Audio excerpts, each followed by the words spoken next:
Hey, Nick, can you spot me a 20 real quick? Oh, yeah, you gonna buy a board game? Perfect, yeah, now I have $20. I'm gonna get you any number of board games, because these are all board games, so they're $20 or less.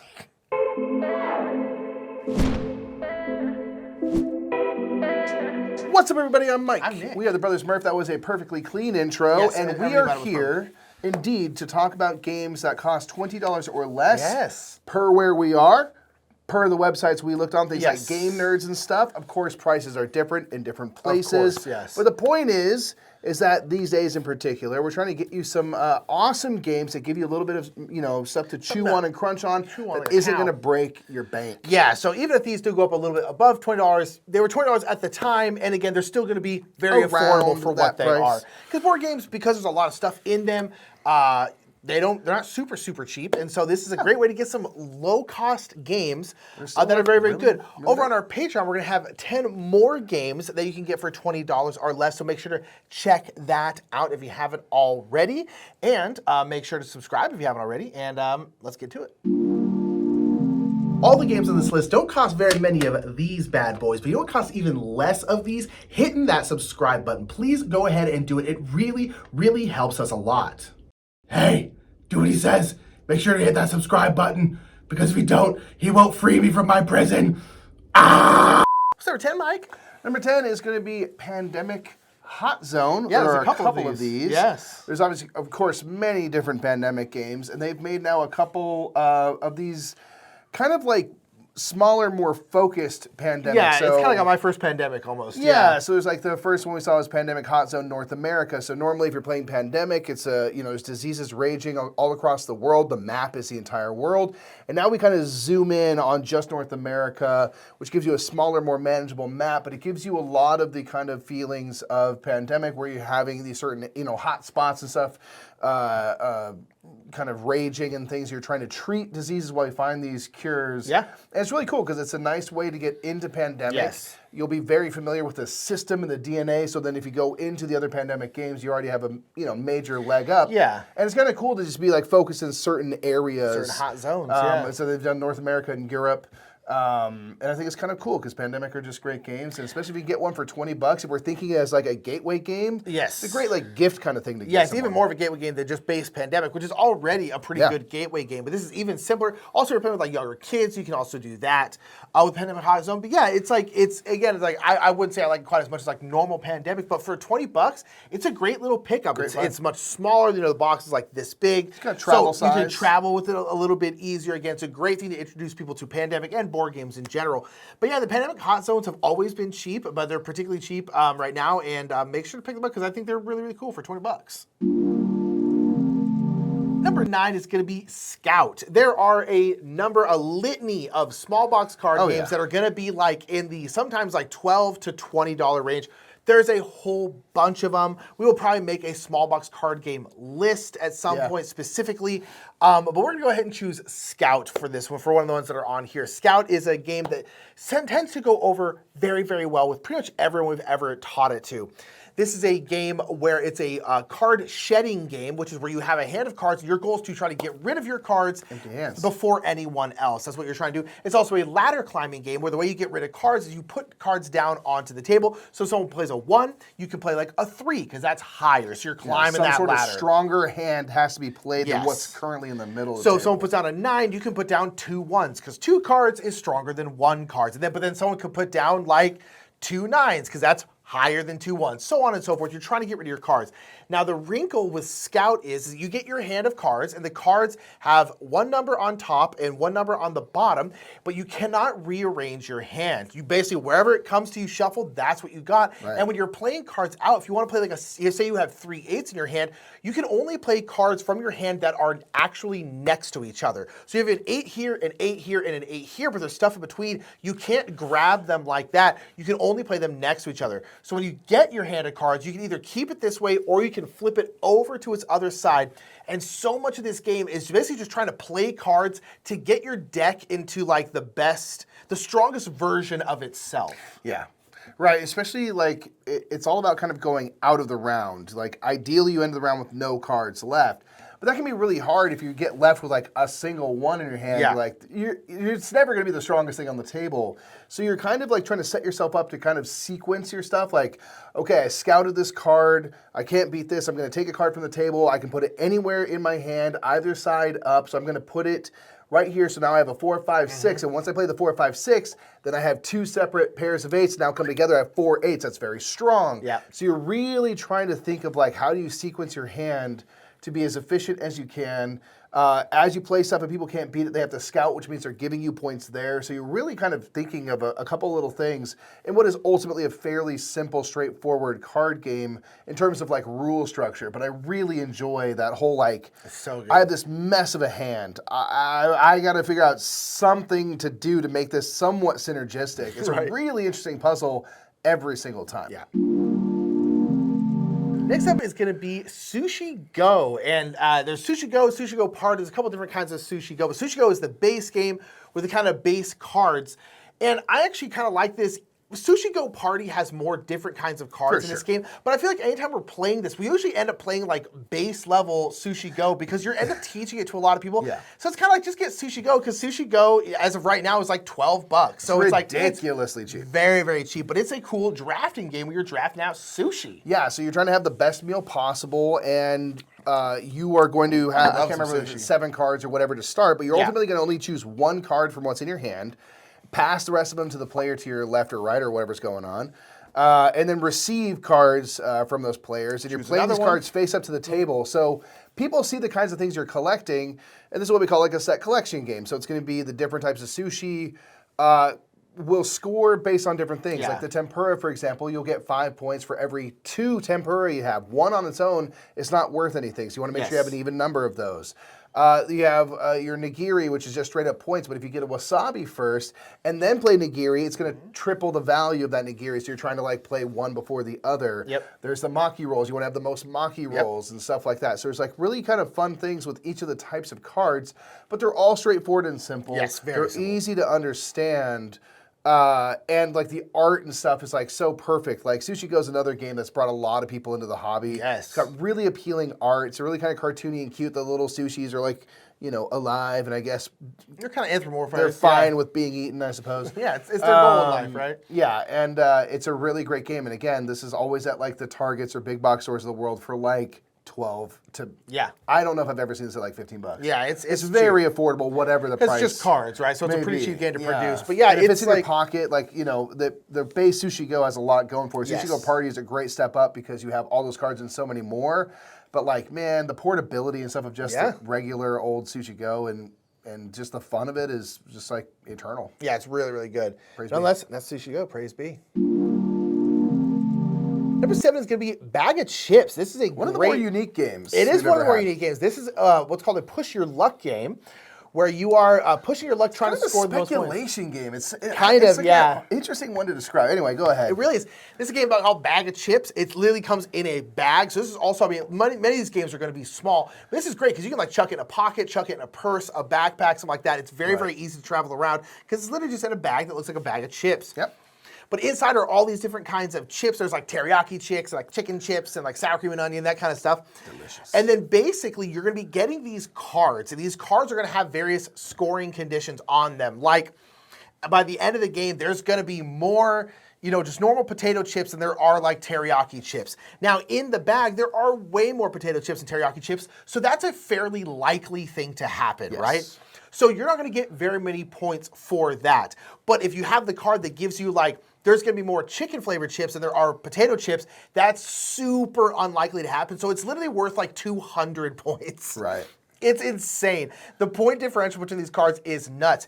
And then it's just kind of a push your luck game where people are going to be, the person's going to be pulling chips out of this bag. Every kind of like little round, you're going to be pulling out a certain amount. So it's like 4, then 3, then 2, then like 1, and then 1 more kind of thing. And then after every round, you're going to get to ditch some of your scoring cards. So you're like, you know what? There's already more potato chips and there are these teriyaki chips. I'm going to get rid of that one because I know it's not going to score. Right. Because the problem is at the end of the round, whatever cards you're left with, anything that is correct, like, oh, this this card happened, you will gain those points, but any incorrect one, you will lose those points. And again, the points can be all over the place in terms of how likely they are, so you really don't want to keep stuff that's not going to score you points. Yeah, and you don't, like what chips are coming out of the bag is random, and there are more amounts and less amounts of certain types, so it really is like... It's kind of a speculation game, like and the first pull, you got a couple of those like salt and vinegar chips. Like those are pretty rare, and I have something that could score. So maybe I hang on to this card. This thing seems less likely, and you're really just trying to figure out, like sports betting stuff, like the odds. You're like, okay, well, it's unlikely this, and you're making educated Sometimes you're like, guesses. I'm going for it. Yeah, but ultimately, like the chips that come out of the bag are what come out of the bag. Yeah. So you don't have control over that, and that's actually really fun in this Yes. game. The fact that like all you have control over is the type of bets, essentially you make. Based on what you're seeing and trying to go for like the long shot for those, mega high score If you hit it, it's cards. worth If it. you hit it's great, but it's not so likely, and it's just fun, and it comes in this like little bag. Yeah. It's got a lot of great kind of cool production. stuff, and it's just a game that like I have not seen something quite like that, where again it's really about kind of speculation and making guesses as to whether or not this luck will hold or not. Next up is gonna be a game called Nemalia. Yeah. We've seen this around for like $20, right at that kind of limit. Yeah. This is one that you are going through various rounds, scoring like types of animals and land types and stuff that are based on these cards you are playing and sort of stacking on top of each other. So you have these square cards that are going to show different types of animals, things like the tundra and the forest and rivers and stuff. And you are placing these cards. I think you have like just a 3x3 grid, or you have a limited area. It's limited. I can't remember how So you're going to have to kind of stack cards. I think on it's top 5x5, of each other. but yeah, either way. You can cover parts of your other cards up. You can I think you have to. overlap things. Yeah, maybe by I think maybe you by have a because the quarter. cards are broken up into like a 2x2 grid, and I believe you have to put. You have to At least cover 1/4 something up. of it. Yes. Yeah. And so you're doing this, and what's really interesting is that from round to round, what things are valuable will change. So it might be like, hey, I want all my polar bears in a straight line. So you're trying to get cards that have polar bears. You are drafting these cards and place them in such a way that you're overlapping stuff and doing things to get those polar bears in a line. But as you're overlapping things, you might be undoing scoring that might happen in the next round, where now I want to have a bunch of small disparate areas of jungle that are disconnected from each other. It's like, well, by placing this for my polar bear purposes, I connected these jungle pieces, and now next round I'm going to have to kind of fix that. And so you're kind of like augmenting and adjusting and undoing and redoing all these things for whatever scoring conditions are in this current round. Yeah, and there's a couple of games that do this, like Cartographers or Isle of Skye, where it's like there's 4 scoring conditions, and in the first round, scoring condition 1 and 2 are going to happen, and the second round, scoring condition 2 and 3 are going to happen, then 3 and 4, and then 4 and then 1 again. So everything's going to score multiple times. Yeah, it's like once you get to the third round, scoring condition 2 will not happen again. So if that's one with polar bears, you're like, oh great, now I can just cover these up because that's not going to score again. But you also know what's going to score in round like 3 and 4. That's when the 4 cards, so you're kind of trying to work towards those as well. And it makes a really interesting decision space of like, what do I want to work towards versus what I want to score now? Oh, I now don't need this anymore. Now I can ignore it and start covering up these things. It's just really, really nice and a very simple game that just looks nice. And I like the fact that you have to cover something up because you're always having to like kind of manipulate things. You have a limited amount of space you can build. You can't build like one big straight line or anything like that. Yeah. It's really, really cool. And it's just a small little game, but it really makes you think. And it's got a lot more depth than it kind of seemed at first. Yeah. And I just really, really love games that have that kind of scoring condition, where you're scoring multiple different things at different times. You're always going to score them twice, but at certain points you can be like, cool, don't need to worry about that anymore. Yeah. Throw in the trash. And I just really, really like that a lot. Nemalia is very, very good. Oh man, this is living right here. This is the kind of thing that I require. I need some bright sun, good vibes, bit of sand in my hair. All's well, man. Mike, if you're ready, man, we got to film something. What are you doing? Man, I was just reading up on this game Beach Day over here, and it really helped me understand that I need to get some rays in my life. I need to get some fresh air in these lungs, some sunshine on my face, so I'm taking a little break to do that. And you thought the best way to do this was by lying on the ground in our studio? Listen, man, we have a busy work schedule, and frankly, I don't have the time, but self-care is important, and so I'm getting it where I can and how I can. Thank you. I don't think you should have that light that close to you. That might give you like cancer. I mean, well, you know what? That's actually a good point. And so on that note, I'm going to get some of this on here. I'm starting to crisp up anyway. Dude, you're not going to get a sunburn. Oh, man. You know what? Going to the Great Outdoors is great because you get a sense of wildlife. It really gets me in touch with nature and stuff. I think that's what Beach Day is all about at its heart. Look, dude, we got to film something. So can you just tell the people about Beach Day so we can go film? Yeah, no, I'm telling them about Beach Day, man. But I just had a dip in the water cooler. I'm trying to dry off. And I'm also waiting for my Zachary Daiquiri to arrive. Where's he at, man? So this is Beach Day. This is going to be a game where you are going to be drafting cards, layering them on top of each other, setting them side by side to create a beautiful day at the beach, and hoping to score as many points as possible according to the scoring goals. You'll be able to take a card on a turn either from the discard piles or off the deck, and you can actually overlap cards and things because from round to round, what is valuable to you, including your own private goal, is going to change. But the point is to have an awesome day at the beach. So if you are interested in this, go check it out. In the description of this video, there are links to the preview page for this, and go support Micro May right here on Kickstarter with Beach Day. Number 5 is going to be kind of one of the biggest surprises we've ever had for a game. And this is a game called King of 12, or I assume Queen of 12 is probably the same price. I would imagine or it's similar. Yeah, a similar But no, game and they're price. kind of brother and sister games, hence King and Queen. But King of 12 is this really interesting game where you're playing the other players, basically, where you're just trying to get in each other's heads. Because basically, you're trying to score points in this game, and you are doing that by usually having the highest value die in the game, where you are going to roll a d20, and then that is your value. And then everyone will have rolled that d20. So like Mike has a 6, I have an 18, that's great for me. And then everyone has the same set of cards, and everyone will simultaneously choose a card to play, and then flip it over, and then we will activate those cards. And those cards can do a lot of different things. They can add values to your die. So if I have one that adds like 6 to my die, I had an 18, now I have 24. That's Point of great. order. I do think it's a 12-sided die for King of 12. Oh, I'm sorry, it's not 20. But You're the right. point it's 12. stands. The point stands, exactly. Sorry, it's definitely a 12. That's the whole point. It's 12-sided dice. But yes, So you're yes, right, you're right. So I can add that 6 and make an 18, basically.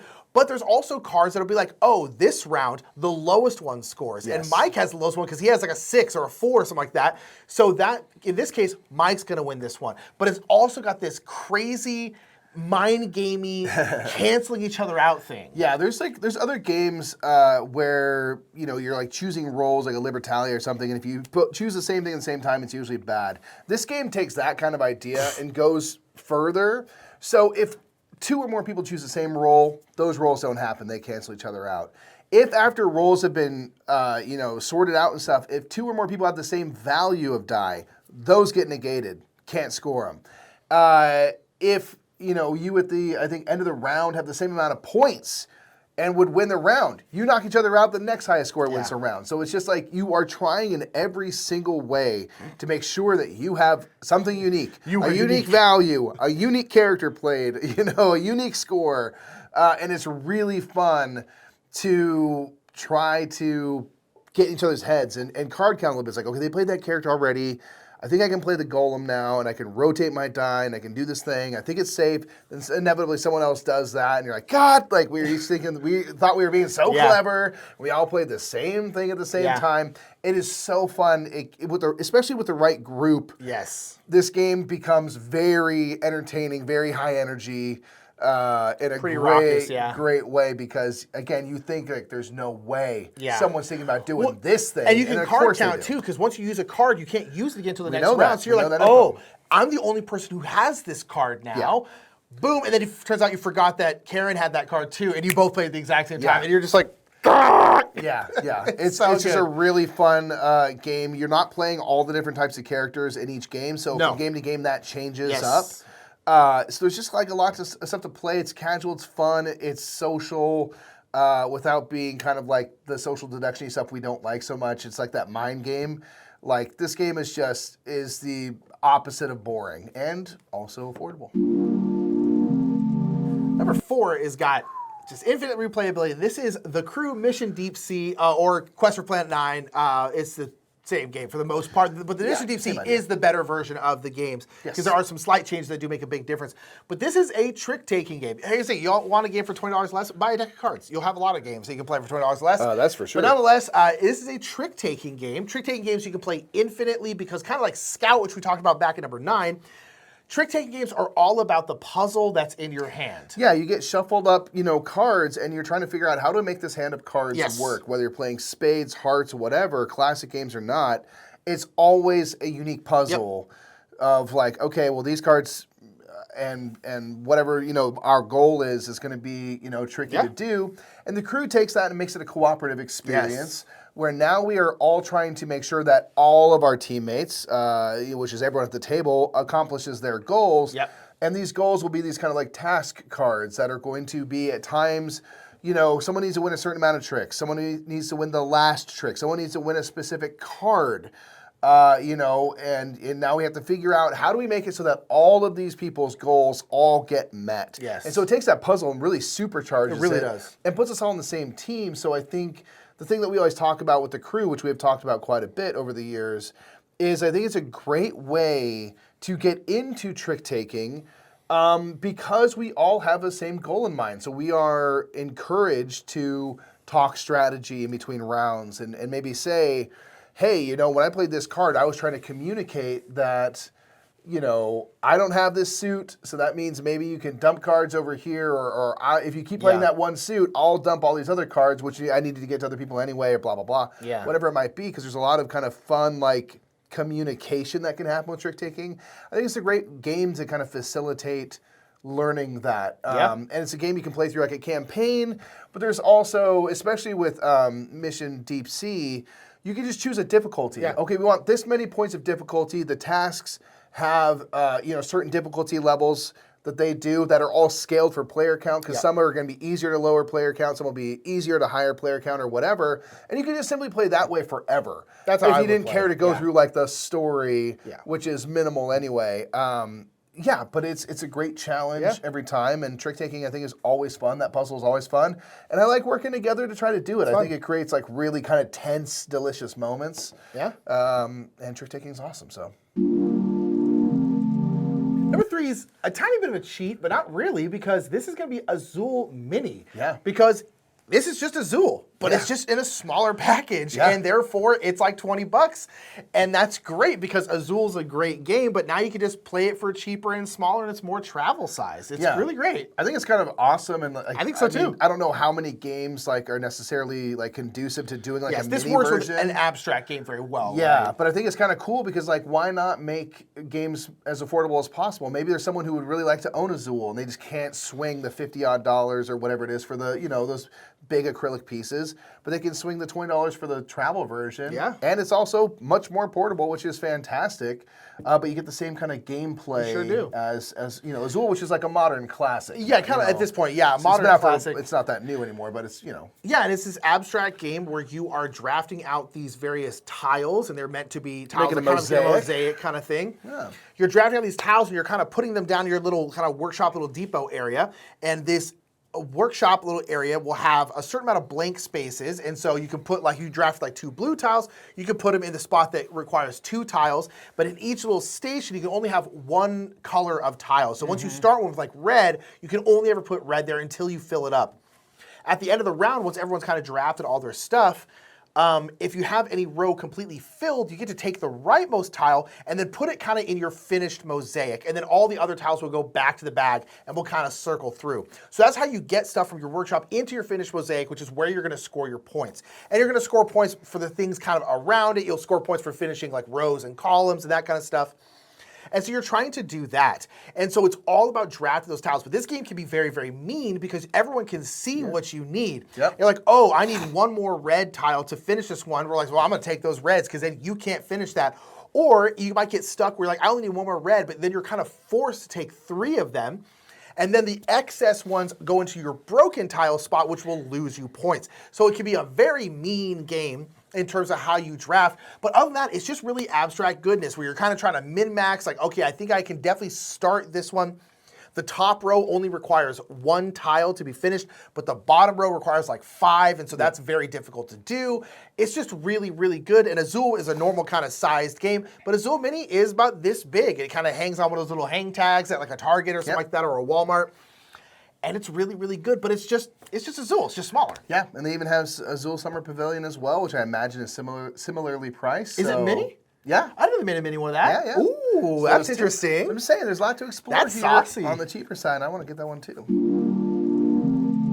Number 2 is kind of crazy because this is a legacy game. It's a little campaign game. Yeah. This is going to be the My City Roll and Build, which is a roll and write version of My City, which is a legacy game where you are getting polyomino tiles and placing them out and going through various chapters of a story, which are going to give you new opportunities and stickering stuff.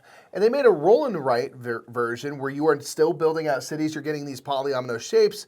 And the shapes that come out are going to be dictated by rolling these dice. You kind of roll these dice and put them together to give you a shape and then a color. And you are going to be adding those into, a board now by drawing them. And you go through a 12-game campaign. That is still broken up into chapters, and things and rules will change as you go. The maps are going to change because they're just sheets of paper. Yeah. And they give you this whole campaign in a roll and write version, for which 20 is bucks. super Yeah. duper cool, and it's very cheap. As is My City. Yeah, My City's City is not also- $20, but it's like $35, and it's very cheap for what you Yes. get. And this is awesome because this is also an insanely good value. It really because is. this one you can fully replay, so long as you have sheets of paper. You could go back to the beginning and start again. It's awesome. Yeah. I love these games so much. They're They so are cool. so fun to me. Yeah, the whole My City, My Island, My City Roll Build, they're all excellent. Awesome. But again, this one is just small. It's like this big. It's $20. Again, the original ones are also very inexpensive for what they are. Yeah. But they really, Cosmos, who makes this, they also made like The Crew, they tend to make games that they produce cheaply and therefore they have a good price point. I'm just double checking. There is still another one coming up. I think there's 3 of our top 10 are from Cosmos. Yeah. So it shows the price Shouts point out they to try to live Cosmos, within. right? Yeah. But My City Roll and Build's so cool because you're getting a little campaign game. You're getting a little legacy game that again you can replay. So it's not like it's once you're done, you're done. But even if you were once you're done, you're done. It's still pretty darn good value for that, right? And so it's really, really cool that this is a thing that exists. And again, it comes at that $20 price point. And man, what a bang for your buck. We have one more, Nick. It's also a Cosmos That's game. even more bang for your buck. It is also Cosmos. It is a 2-player worker placement game called Targi. Targi, indeed. This is the heaviest game on the list in terms of like mechanics, terms of strategy. I actually looked on Game Nerds today, and it's like $14.95 on Game Nerds right now. It's normally like $20. That $20 is like the a good baseline. game, man. Because keep in mind, all these we're going mostly off the MSRP, not necessarily like sale prices. So it's like, but right now it's on sale for $5 less. So it's like $15. Targi for $15 is insane. Yeah, because this is a 2-player, That's such a crazy value. like beefy feeling Yeah. game where you're going to create a border of cards that are going to be your action spaces, your worker spaces. Yeah. And then you're going to have this kind of grid of cards in the middle that's going to be changing throughout the game. And you are gaining resources and then putting them, to spend them to put them, to pay for these tribe cards that are going out into your little tableau in front of you that are going to give you most of your points. But this is a very tactical worker placement game. Really tactical. Because you have a situation where you have this border of cards, and if I place one of my figures on this spot on the left, the leftmost wall or whatever, you cannot put one of your people directly across from my worker. So I am effectively blocking off certain spaces for you as you play. Of course, you are doing the same to me. And we're very aware of like the types of things you need and stuff, and you are trying to strategically place so that A, I get the actions I want to take, and then block you from the actions you want to take. And then there's another level to it, because you're going to be placing 3 workers around the grid, and at the intersections of where those workers are on the outside, you're going to put your little tribe markers on the cards that are in that middle to collect, and they're either going to be goods cards that give you more resources, or those tribe cards, which you can then pay to play out into your tableau. So it's just like all this cool stuff to think about. Much. It's so tactical. Where it's like and tactical means like you're reacting to your opponent, right? Where it's like, oh, I need this card here in this grid of cards. So to get that, I have to have one of my targies, one of my figures in this plane, but that means I also need one of my targies in this plane. So that again, where those 2 planes meet, that's the card I'm getting. That's one of the cards I can get. So but Mike puts one here, and I'm like, now I can't go across from that. Now I can't go across from that. How can I get this card? Or is there a different thing? And so it's really, really strategic and tactical, and then you're getting these kinds of cards, which a lot of times have like set collection to them. You're trying to get various resources. They might give you in-game powers. Yeah, all the cards around them are various actions that you can do as well. So it's like, it's this mix of like trying to get the cards you want from the middle, trying to get the actions that you want from the cards on the outside, and then also trying to stymie your opponent from getting what they want. awesome. And it's got so much going on. And again, in a pretty small box, and again, for like 20 bucks or even like 15 bucks right now, it's insane how cheap this game is, but that's like Cosmos, because again, it's mostly just cards. There's little wooden meeples, but it's a pretty cheaply produced game, so the price point is low. But this is, again, the heaviest game on this list, and it's like a pretty beefy game for like 20 bucks. And it's a 2-player experience. It's really, really wonderful. There's also a little expansion for it that is also, I would assume, around the same price or so. Yeah. It's just It's great. called The Expansion. It's called The Expansion. What a flex, right? And so, yeah, Targi is so good. And it's pretty darn cheap as well. And so, yeah. That's why it's on our list. That's right. So that's going to be it. That's our list. That's our list, again, of 10 games, amazing games you can get for $20 or left. Save you a little bit of that cheddar. A little bit of that scratch. You can see here our patrons scrolling on by. As we mentioned at the top of this video, you can get 10 more games that we think are very reasonably priced. Yep. That bring a lot of fun, especially if they're a $20 or less price point. So go check that out on Patreon. Become a patron today. Make sure you subscribe if you haven't already. And we want to give another big thanks to Cake Pie Games here. For sponsoring. Beach Day, if you're interested in this one, go check out the link and support Micro May over on Kickstarter, supporting specifically smaller games like this one, as you can see. Ain't that big. So if you're interested in this one, check out the link in the description of this video. Tell them the Brothers Murph sent you, and we will see you all real soon. Bye. Thank you so much for watching that top 10. Big shout out to Cake by Games for sponsoring this one, and a big shout out to our month sponsor, JR. And I don't know if you know this, but JR stands for Geronculus Romclupador, and he is from a long line of Romclupadors, and they sell bananas. That's it.